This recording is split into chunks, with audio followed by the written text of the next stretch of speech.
he seems to be the only person who is actually admitting that Antifa exists. He's the New York Times bestseller of Unmasked, and recently he was censored from SoundCloud. Andy No, thank you very much for joining the Grace Curley Show. Thank you for having me on. Andy, tell me a little bit about what happened with your podcast, Things You Should Know, being taken off of SoundCloud. Well, over the weekend, I received an email that SoundCloud, who I had paid for to host my podcast, had determined that I violated their community guidelines. They did not specify what was the alleged offending content, but the community guidelines includes things like prohibiting hate speech to prohibiting criminal activities, inciting violence, and even terrorism.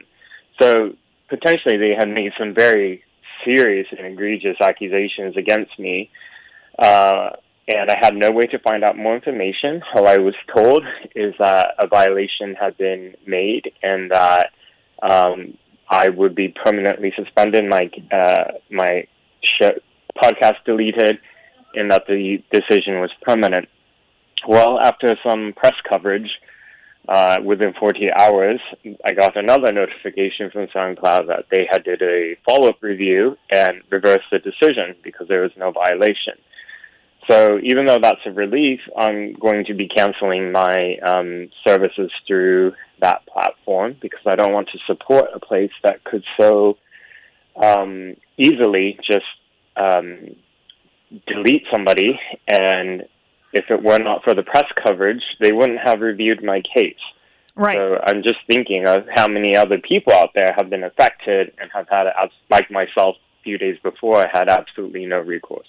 Now, Andy, you cover extensively Antifa, and in Portland specifically, a lot of those cases were broomed, and they're not going to go to trial, and the people aren't going to be held responsible for some of the horrible violence that happened there. Can you tell us about some of the worst cases that the people aren't going to receive any punishment for? So Portland has had rioting for more than a year now. It's outlasted any other city in America, and there's been more than 1,000 arrests. Last year, a new district attorney came in, one who is very similar in philosophy to Chester Boudin of San Francisco, as well as the district attorney in LA and Kim Foxx of Chicago. So these people who don't want to prosecute criminals in the name of equity. So 90% of the cases were effectively dropped by this district attorney just as a matter of policy. And this would include dozens and dozens of people who were charged with felony assault on an officer, arson, rioting. So very serious felony charges that, the police used a lot of resources to carry out these arrests. Many of their officers faced really bad injuries, and then the cases would just get dropped. So, that's at the local level. At the federal level, we have around 100, almost 100 cases of those who are federally charged because the federal courthouse last year was under siege for a month when people tried to burn it down. And of that, dozens of the charges were dismissed at the federal level, and those who were, and on cases where there were convictions, they pled to a lesser charge and or was given only probation, not actual jail time. So we're really looking at the single digits after months and months of riots of people actually spending any time in jail.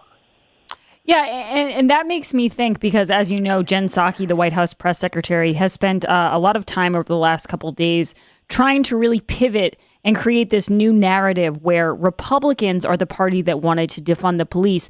As someone who covered this and really saw all of the violence happening in these different cities, how, on a scale of 1 to 10, how absurd is that claim, Andy, that the Republicans are the people who wanted to defund the police? It's 10 out of 10 absurd. So she knows what game she's playing, and I know her job is to spin, and spin she did. It's amazing. It's gaslighting. We're gaslit every single day. We were told as buildings were on fire that these protests were mostly peaceful. We're told that Antifa are not violent extremists, that they're civil rights protesters who are peaceful. So every day, the media, the establishment, journalist class, those in elected office have been lying and lying to the public. And I've been trying my best as really the only individual covering Antifa full-time to counter all that. And it's been, it's a Sisyphean task. It's never-ending. It feels impossible. As much as I, will get featured on, let's say, conservative media or radio, it's a drop in the bucket when you see the propaganda coming out from the political left and biased journalists who are trying to poison the minds of the public into not seeing this threat that is facing this country. Yeah, no, and just quickly, Andy, can you tell us a little bit about the case that you've been covering here in Massachusetts about Michaela Miller? This is another really interesting case that the media seems to either be ignoring or trying to spin in a different way, depending on the day. Give people a little bit of insight into what this is and what your Newsweek article covered. Yes. So in April, there was a tragic death of a 16-year-old black teenager named Michaela Miller. She also happened to be lesbian. By all what we knew early on, it was suggested that it was a suicide, but then that was determined officially by the chief medical examiner for the state of Massachusetts that it was a suicide. Regardless of that, the the usual agitators on BLM ideological people flocked to the case and spread unsubstantiated rumors very early on that she had been lynched by white people, that she was targeted not just for her race, but also because of her sexuality.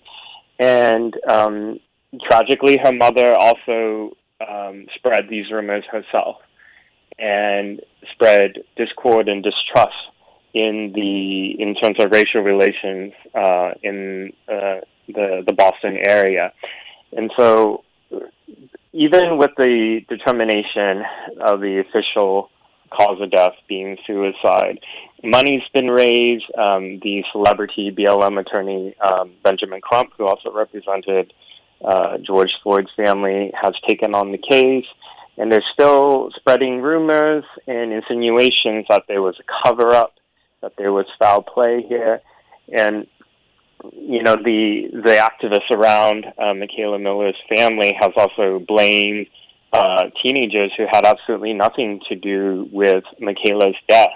And so, there are other minors who are being implicated in here and are suffering because of being doxxed and being harassed at school.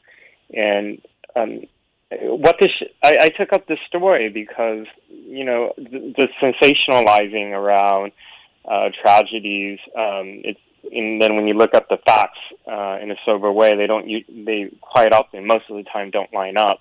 I wouldn't call it, the story about Michaela's death was a hoax, in that there's absolutely no evidence that anybody's been able to produce that this was she was targeted on protected categories, and by the accounts, as I wrote in my story, I interviewed the family of the ex-girlfriend, the person who Michaela really loved and opened and disclosed with. She was suffering allegedly from a very abusive family environment, and her mother has a current open investigation for domestic violence against Michaela, and the police report is quite disturbing. The police officer said that Michaela was observed with injuries to her face, and she has said that she had been severely beaten by her mother, allegedly. So, these are the sobering things about the story that aren't known. And, Yeah, and Andy, what I loved about this is you actually tweeted at Turtle Boy, and you said, none of this would have been uncovered if Turtle Boy hadn't kept the original story alive, which I thought was really cool. Andy, I do want to ask you one more question. The last time I had you on, everything was happening with Mumford and Sons, and you, out of respect for the banjo player, Winston Marshall, said, I really don't want to comment on it, which I thought was really awesome because you knew this guy was going, he was under a lot of pressure. Now he's come out, he's made this Substack post, or Medium post, I'm sorry. And it was really, I really enjoyed reading it. I thought it was really brave of him. He said, listen, I tweeted support for Andy No's book about Antifa and, the mob kind of came after me and I'm not going to live a lie and, try to please people. What the media has turned that into, I just want to read you one headline. Mumford and Sons banjoist traded rock stardom for the allure of owning the libs. And so even now, when he just comes forward and says, I just wanted to acknowledge a reality that was happening, he's still getting beaten up by the press. Do you find this all kind of surreal?